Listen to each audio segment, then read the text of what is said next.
영광의 그날이 이르도록 언제나 주만 바라봅니다.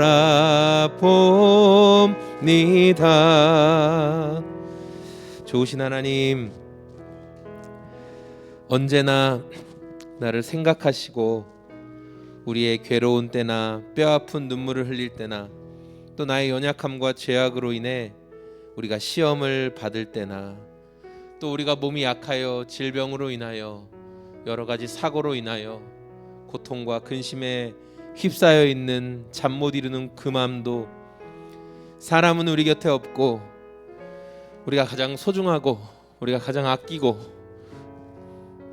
우리가 가장 귀하게 여기는 것들은 우리 곁을 떠날지라도 그러나 우리 주님은 언제나 우리 곁에 계셔서 우리의 눈물을 닦아주시고 우리가 영원한 아버지의 나라에 갈 때까지 동행하시며 함께하시며 우리를 붙들어 주시는 분이십니다. 나를 생각해 주시는 하나님, 나를 기억해 주시는 하나님, 내 안에서 함께하시며 격려하시고 붙드시는 성령 하나님, 이 예배 가운데 그 성령 하나님을 더욱 의지하오니 우리 예배하는 성도들과 우리 함께하는 모든 소금제약속교회 가족들이 오늘도 우리와 함께하시는 그 주님을 체험하고 그 성령 하나님의 치료와 위로를 경험하는 하나님 그런 영과 진리로 드리는 예배 되게 하여 주시옵소서. 우리에게 예배의 갈급함을 허락하여 주시고 예배 가운데 일하실 주님을 향한 기대감이 일어나게 하여 주시옵소서. 그저 왔다 그저 돌아가지 않게 하시고 이 예배 가운데 우리를 생각하시며 우리와 함께 하시며 우리를 붙드시는 그 놀라우신 하나님을 경험하게 하여 주시옵소서. 이 시간 하나님의 말씀을 듣습니다. 하나님, 그 말씀으로 우리 가운데 찾아오셔서 우리 성도들 한 사람 한 사람 위로하시고 우리에게 잃었던 소망을 되찾게 하시고 우리의 낙심된 마음들이, 우리의 근심한 마음들이 하나님의 생명 가운데 회복되는 은혜를 경험하게 하여 주시옵소서. 악한 것이 이 예배를 조금도 틈타지 못하게 하시고 우리 성도들 한 사람 한 사람을 조금도 틈타지 못하게 성령 하나님 붙잡아 주시옵소서. 오직 우리 예수님만 영광 받으시기를 원하며 감사합니다. 좋으신 예수님의 이름으로 기도합니다. 아멘. 여러분 아시는 것처럼 오늘 말씀도 이 예루살렘에서 있었던 이야기를 기록하고 있습니다. 바울은 예루살렘에 정말 많은 유럽의 성도들이 바울 선생님 에베세 그 예루살렘으로 가세요 가지 마세요. 승관아 승민아 뭐라고 했어요? 가세요 했어요? 가지 말라고 했어요? 기억나요?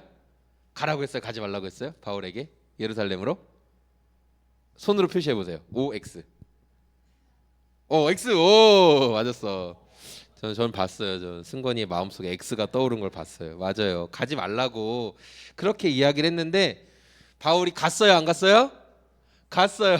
맞아요. 바울이 가버렸어요. 가서 또 율법을 바울은 율법에 얽매이지 않았지만 이 예루살렘의 종교 지도자들이 말하는 대로 그 정결 예식이라고 하는 유대의 정결하게 하는 의식에도 참여하고 거기에 참여하는 네 사람의 비용까지도 바울이 내주었어요. 그런데 이 정결 예식이 끝나갈 무렵에 아시아에서 온 사람들 우리가 추론하기로는 아마 에베소에서부터 바울을 이렇게 적대적으로 지켜보고 있던 사람들이 바울이 유대 성전에 있는 것을 보고 막 달려와서 바울을 단번에 알아보고 사로잡았습니다. 그리고 바울을 향해 주먹질과 발길질과 그 바울의 넥초크를 하고 목을 조르고 이놈은 죽여야 된다 하면서 사람들이 엄청나게 소리를 질렀어요. 이 사람들이 말한 이유는 뭐였냐면 이 바울 이놈은 유대인이면서도 우리 조상들이 지켰던 전통 율법을 지키지 않아도 된다 이런 식으로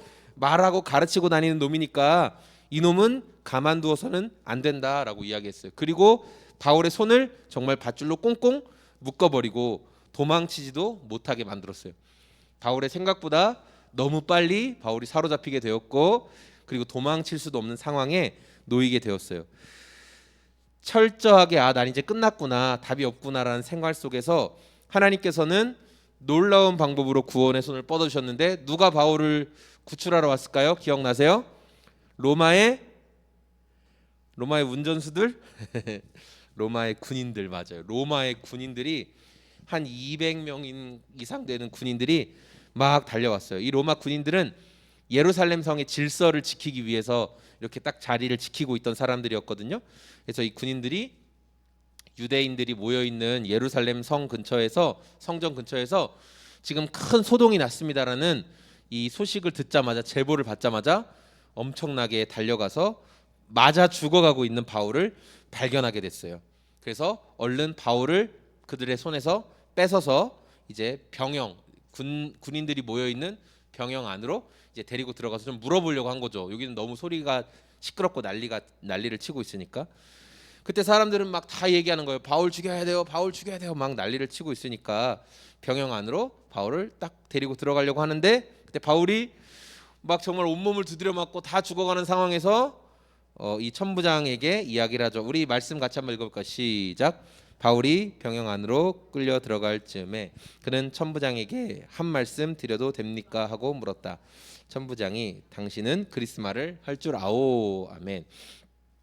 오늘 말씀의 제목이 여기서 나오네요. 바울이 제가 한 말씀 드려도 됩니까? 이렇게 물어봤어요. 바울이 천부장을 향해 한 말씀 드려도 됩니까? 라고 이제 딱 이야기를 하니까 지금 사실 천부장의 귀에는 엄청나게 막 시끄러운 상황이었거든요.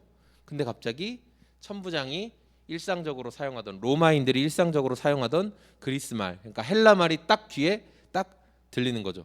여러분도 이런 경험이 있으실 거예요. 제가 농담삼아 아내한테 그런 말 한 적이 있는데, 제가 이제 부산에 가가지고 좀 사람이 되게 많은 역에서 지하철을 타게 됐거든요. 근데 탔는데 저는 진짜 무슨 느낌을 받았냐면, 제가 일본에 온 것 같은 느낌이 드는 거예요. 막 이러는데 나 뭐 일본에 온 거지, 귀 하나도 안 들리는 거예요. 그래서 나는 지금 이 머리가 아프다, 나 일본에 온 것 같다, 제가 그런 말 할 정도로 너무 네이티브한 사투리를 막 들으니까 제가 막 이게 안 들어오더라고요. 그런데 만약에 그런 상황 가운데 막 이러는데 갑자기 밥은 먹은겨? 막 그러면 제가 거기에 귀가 딱 꽂히겠죠. 무슨 말인지 이해되시죠? 예. 반대인 상황도 아마 그럴 거고. 그러니까 이 천부장도 지금 유대인들이 쓰는 히브리 말로 막 가기로 하겠어서 막 하는데 아우 진짜 머리 아파. 근데 갑자기 그리스 말로 딱 얘기하니까 뭐야? 너 뭐야? 너 우리말 할 줄 알아? 깜짝 놀라는 거예요. 그래서 귀를 기울이게 된 거죠. 천부장은 그냥 바울에 대해서 몰랐어요. 그냥 이 사람이 왜 갑자기 이렇게 곧 이렇게 죽을 위기에 있나. 와서 보니까 막 거짓골이에요. 막 맞고 피 흘리고 난리가 났어요. 그래서 이놈 빨리 대충 재판해서 어떻게 해버려야 되겠다 생각하고 있었는데, 아주 정중하고 또 아주 고상한 그리스말, 꽤 지위가 높은 사람들이 쓰는 그런 그리스말을 딱 하니까 천부장이 깜짝 놀랐던 거예요. 천부장은 이 바울에 대해서 되게 오해를 하고 있었거든요. 그게 이제 38절에 나오는데 같이 한번 읽어볼까요? 그러면 당신은 얼마 전에 폭동을 일으키고 4,000명의 자객을 이끌고 광해로 나간 그 이집트 사람이 아니요 하고 반문하였다. 이 예루살렘 안에도 우리가 흔히 말하는, 그러니까 로마의 입장에서 보면은 테러리스트 같은 사람들이 있었어요. 로마의 입장에서는. 그래서 이 사람들을 시카리라고 하는데, 왜 시카리가 뭐냐면 이렇게 조그만 단검 칼 있죠. 그 단검을 유대인들이 이렇게 좀 긴 옷을 입고 다녔잖아요. 이렇게 우리로 가운 같은 거. 그럼 거기다 단검을 항상 숨기고 다니다가 혼란스럽고 사람들이 많이 모이고 그러면은 몰래 뒤로 가서 칼로 팍 그 사람을 살해한 다음에 군중들 사이로 딱 숨어버리는 거예요. 또 그렇게 해서 로마의 지위 높은 사람들이나 아니면 유대인 중에도 이렇게 로마의 좀 친로마적인 행동을 벌이는 사람들을 죽여서 그들을 없애버려서 뭔가 우리가 로마에 대해서 지금 싸우고 있다, 뭔가 예루살렘이 독립해야 된다, 유대가 독립해야 된다, 이런 것을 드러내던 사람들이 있었어요. 근데 그 사람들 중에 한 사람이 이집트 출신이었는데, 이집트 출신이었던 이 사람이 사람들한테 막 말한 거예요. 너희들이 나를 잘 따르면 내가 메시아인데, 내가 구원자인데, 내가 로마로부터 너희들을 구원해 줄 수 있다. 근데 이 사람의 추종자가 굉장히 많았던 거예요. 뭐 이제 어떤 사람은 3만 명 가까이 된다라고 얘기하고, 이제 오늘은 우리 말씀에서 이제 4천여 명 정도의 사람들이 추종했다고 하는데, 그러니까 로마의 총독과 황제가 이런 걸 그냥 두고 볼 수가 없죠. 그래서 군대를 보내가지고 이 사람들을 딱 정리를 했어요. 그러니까 이 이집트 출신의 테러리스트가 광야로 도망갔거든요. 이제 광야로 도망갔어요. 그래서 사람들은 그 사람이 진짜 구원자인 줄 알았는데 이렇게 로마에 의해서 이렇게 쉽게 정리되는 걸 보니까 저 사람 구원자가 아니었구나, 그렇게 생각을 하고 있었던 거죠. 그런데 이유도 모르게 어쨌든 이 바울이라는 사람이 엄청나게 많은 유대인들에게 막 둘러싸서 막 맞고 있으니까 저 사람이 그 이집트에서 온 그 놈인가 보다. 사람들이 발견해서 야, 너 사기꾼이야 하면서 막 때리고 있었나 보다. 이제 천부장이 그렇게 생각을 했다라는 거죠. 그래서 천부장이 바로 네가 그 이집트 출신 그 도망자냐 이렇게 물어봤던 거예요.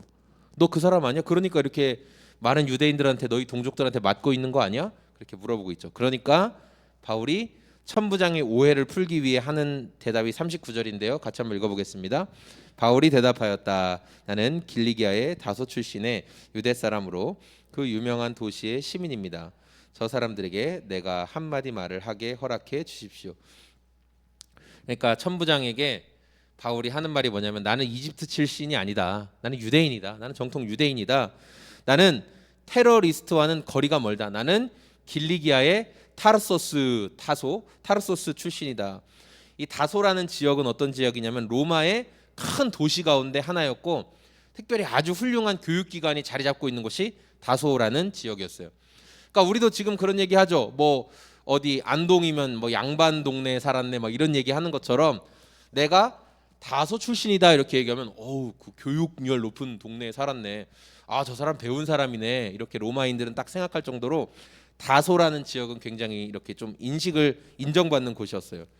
자, 그래서 이렇게 바울이 요청하니까 천부장이 가던 길을 멈추고 사람들에게 그럼 너 하고 싶은 말이 있으면 해라 이렇게 허락해 주었다는 거죠. 평소 같으면 절대 허락할 일이 없어요. 이 사람들에게 두드려 맞는, 아직 어떤 혐의인지 모르지만 이 죄수 같은 어떤 이 나쁜 짓을 한 것 같은, 여러분 다수에게 누군가 맞고 있으면 우리는 그 사람이 나쁜 짓 했다고 생각하겠죠.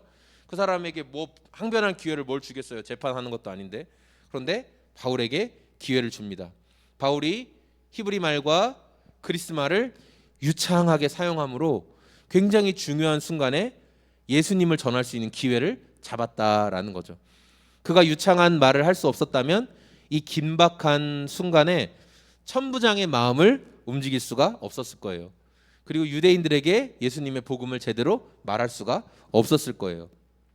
물론 하나님께서는 아무것도 없는 곳에서, 무에서 있는 유를 창조하실 수도 있는 분이지만, 하나님은 대부분의 경우 어떻게 일하시냐? 준비된 사람을 통해 일하세요. 사람을 통해 일하세요. 오늘 아침에 굉장히 좋은 예화가 있더라고요. 어떤 예화가 있었냐면, 예수님이 배에 타고 있는 제자들에게 이런 이야기를 하시는 거예요. 내가 신기한 거 보여줄게. 잘 봐. 니네 물고기 한 마리도 못 잡았지? 내가 한번 보여줄게. 이러면서 물고기야 배 위로 올라와라. 그러면 물고기가 올라올까 안 올라올까요? 예수님이 그렇게 말하면 여러분 믿음이 없으신 거 아니죠? 올라오죠. 맞아요. 예수님이 물고기야, 야 요새 새우가 비싸니까 새우야, 랍스타도 비싼 랍스타야. 자, 배 위로 올라와라. 그러면 아마 가득 올라올 거예요. 그렇죠? 근데 예수님은 그런 방법을 사용하시지 않고 어떻게 했어요? 제자들에게 너희가 그물을 내려라. 깊은 데로 가서 그물을 내려라. 그러니까 예수님은 항상 사람들을 통해 일하시기를 원하신다는 거예요. 너희가 내 일에 함께 협력해라. 너희를 통해 내가 놀라운 일을 보여주기를 원한다. 예수님은 그런 분이시다. 하나님은 그런 방식으로 일하신다라는 것을 우리가 알 수 있어요. 그런 것처럼 하나님께서 바울이 뭐 히브리 말도 못하고 그리스 말도 못하고 아무 말도 못해도 쓰실 수 있는 분이시긴 하지만, 그러나 하나님께서는 바울을 처음 부르실 때부터, 그가 이 땅에 태어나기 전부터 그를 로마의 시민으로, 부모님의 어떤 영향력 아래서 로마의 시민으로 태어나게 하시고, 그리스 말과 그리고 유대 말과 또 코이네 헬라어라고 하는 그 당시 시장에서 막 쓰는 그런 유창한 말까지, 성경이 코이네 헬라어로 기록됐다고 했잖아요. 그런 말까지 다 잘할 수 있도록 그의 학식과 모든 것들을 동원하여 준비된 바울을 통해 하나님께서 일하셨다라는 것을 우리는 말씀을 통해 알 수 있어요. 이제 오늘 말씀을 정리할 건데, 바울이 위기의 순간에 그리스 말로, 그리고 아주 고상한 아주 높은 관료들이 쓰는 그런 예전에 왕에게 통촉하여 주시옵소서 이렇게 하는 것처럼 아주 고상한 말로 탁 이야기하니까 천부장이 지금 히브리 말 듣고 아유 막 머리가 지끈지끈 아픈데 자기가 알아듣는 말을 탁 하니까 야 너 뭐야 하면서 눈이 번쩍 떠인 거예요. 그리고 바울에 대해서 다시 생각하게 되었어요. 천부장에게 발언 기회를 얻은 바울은 이제 40절, 우리가 오늘 말씀 40절에 보면 자신을 때리고 죽이려고 하는 이스라엘 사람들을 향해서는 이제 뭐라고 얘기했어요? 히브리 말로 말했다. 유대인들이 알아들을 수 있는 히브리 말로 딱 했다는 거예요. 정확히는 그 당시 유대인들이 사용하던 아람어, 예수님도 아람어로 말씀하셨거든요. 예, 아람어로 탁 말을 하기 시작한 거예요. 자, 이 아람어가 나오기 시작하니까 사람들이 저것도 우리가 알아듣는 말이네 하면서 그 많은 사람들이 귀 기울였다라는 것을 우리가 말씀을 통해 볼 수 있습니다. 저희가 이제 교회에서 생명의 삶을 하고 또 교회의 존재 목적에 대해서 이야기하면서 교회가 존재하는 목적은 영혼 구원에서 제자 삼는 거다. 우리 계속 그 얘기했잖아요. 근데 제가 그렇게 말하면서도 저 스스로는 그런데 이건 너무 내가 공수표, 그냥 가짜 수표를 남발하는 것 같아라고 저 스스로 많이 생각을 했어요. 왜냐하면 저는 그렇게 살지 못하는데 말로만 그 얘기를 하잖아요. 나는 정말 영혼 구원하여 제자 삼기 위해서 믿지 않는 사람들을 만나고 대화를 나누고 해야 되는데 그렇게 못하고 있는 제 모습을 보니까, 그래서 제가 그런 게 굉장히 마음이 좀 어려웠어요. 바울이 했던 그리스 말이나 또 헬라 말이나 또 아람어, 이것을 현대 우리 그리스도인들에게 적용해 본다면 믿지 않는 사람들이 알아들을 수 있는 말을 했다는 거예요. 믿지 않는 사람들, 하나님에 대해서 모르는 사람들이 내가 말하는 어떤 걸 통해서 그게 하나님이야? 예수 믿는 사람들은 그렇게 사는 거야? 라는 걸 보여줬다. 그렇게 우리가 성경을 해석해도 무리가 없다는 거죠. 분명히 우리는 세상과 구별된 삶을 살아야 돼요. 너희는 세상의 소금이다 이렇게 얘기한 거. 소금은 음식 속에 들어가서 음식과 똑같아지면 안 되고 그 자체의 맛을 내야 돼요. 소금을 넣는데 맹탕되면 그 소금 맛이 다 빠진 거예요. 그 가짜 소금이에요. 소금은 들어가도 국 속에 풍덩 들어가지만 자기 고유의 맛을 가지고 있어야 돼요. 그 국과 함께 요리가 되지만 소금 고유의 짠맛을 가지고 있어야 사람들이 먹었을 때 간이 딱 맞네 이렇게 이야기하는 것처럼 우리 그리스도인들도 세상 속에 살아가요. 이런 일도 하고 저런 일도 하면 살아가지만 거기에서 우리의 정체성, 분명한 맛을 낼 수 있어야 그게 우리가 그리스도인이다라고 말할 수 있다라는 거죠. 그래서 우리가 세상 사람들이 알아들을 수 있는 눈높이로 말할 수 있는, 예수님을 믿는 사람은 이렇게 사는 거다, 예수님은 또 이런 분이다라고 그들에게 말할 수 있는, 그들에게 맞는 언어를, 우리의 삶을 준비하고 있어야 된다라는 것을 저는 말씀을 통해 묵상하게 되었어요. 여러분이 잘 아시는 것처럼 제가 이제 수요일부터 직업훈련학교를 다니기 시작했거든요. 그래서 뭐 좋았어요. 은퇴하고 오신 분들이 굉장히 많고 저희가 이제 그렇게 뭐 하고 있는데 이제 옆자리에 같이 이제 앉게 된 분이랑은 이제 벌써 이제 호구 조사도 하기 시작했어요. 뭐 애들이 몇 명이냐. 다 저보다 다 제가 막내예요. 다 저보다 다 많으시거든요. 근데 그분도 이제 40대 중반이라 저랑 뭐 나이 차이 별로 안 나니까 그래서 호구 조사하고 거기도 애가 셋이고 막 이렇게 어떻게 이거에 관심 갖게 됐냐 하면서 막 이야기를 나누니까 좋더라고요. 벌써 내가 그분들이랑 이제 이야기를 하게 되는구나. 드디어 내가 만나면 어떤 새로운 장이 열리는구나 하면서 제 안에 굉장히 기쁨이 있었습니다. 그리고 그동안은 알지 못했던 것들을 또 알게 됐어요. 뭐냐면 맞벌이 하시는 분들이 얼마나 힘든지를 제가 이제 확실히 알게 됐어요. 여러분 아시는 것처럼 그날 이제 학원 마치고 오는데 애들이 갑자기 셋 다 아프대요. 셋 다 아프대요. 평소 같으면 노 프라브럼 아무 문제 없어요. 그럼 제가 그냥 보면 되니까 내가 보면 되니까 뭐 예배 뭐 수요 정오 기도회 이런 거 그냥 뭐 못하겠다고 올리고 내가 애들 옆에 있으면 되니까. 근데 이제 그게 아닌 거예요. 저는 그 수업에 몇 번 빠지면 그 탈락돼요. 탈락. 그리고 다음에 그 내일 배움 카드를 쓸 때 페널티가 있다고 하더라고요. 한번 그런 과정을 제대로 이수하지 못하면. 그리고 저한테 훈련비도 나오는데 훈련비도 나중에 만약 제가 과정 이수 못하면 배로 갚아야 된다고 하더라고요. 그런 것까지.